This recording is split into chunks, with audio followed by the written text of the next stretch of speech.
Today is New Release Tuesday, and there are two books releasing by Black authors that I want to be on your radar. Of course, there may be more. These are the ones that I had the opportunity to read. So if you have any other recommendations for Black books releasing today, please feel free to leave them in the comments. First up, we have Once Upon a Time in Dollywood. And you guys, this is a debut novel, and oh my gosh, this was such a great read.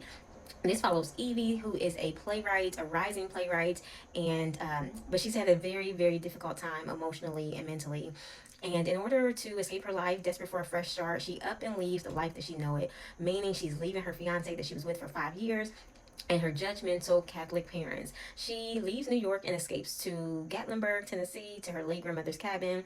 And while there, she's hoping to escape the sadness, escape the despair, and also use this as an opportunity to write and work on her next play.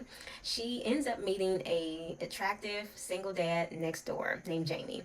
As much as she tells herself, I am not going to fall for this man, I'm not going to fall in love, I'm not going to like him, she cannot escape the undeniable connection and pull that she has towards him, as well as the way he makes her feel. After being sad for many years and feeling like your world is falling apart and feeling like there is nothing and you're empty inside, it was a fresh relief for her to finally feel something again and have this stranger bring happiness to your life when you thought that you weren't deserving of it. This book is a lesson and an exploration in healing. It is not a linear process.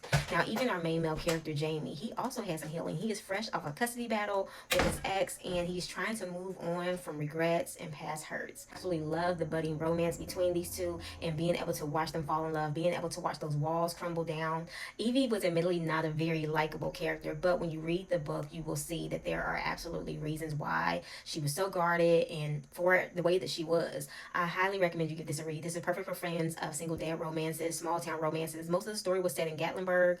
This is an interracial romance. We have black woman, white male, LGBTQ representation. I highly recommend you give this a read. It is heavy, but the ending just makes it all worth it, and it was such a beautiful ending. Definitely check your trigger warnings because there is mention of miscarriage and pregnancy loss in here. Next up, we have This Year's Love by Princess Joy Perry. This is for my historical fiction lovers.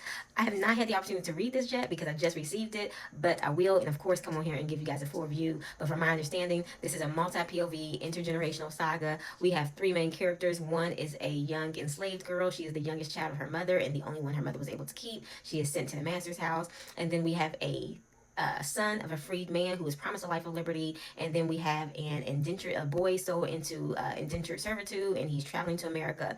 These three characters, their stories converge at some point in the story. If you are someone who loves historical fiction, definitely check this out. I have a feeling, just based on what I've read from the synopsis, I have a feeling that this is going to be another great historical fiction read of the year. We've had so many coming out, and I think this is going to be another top one.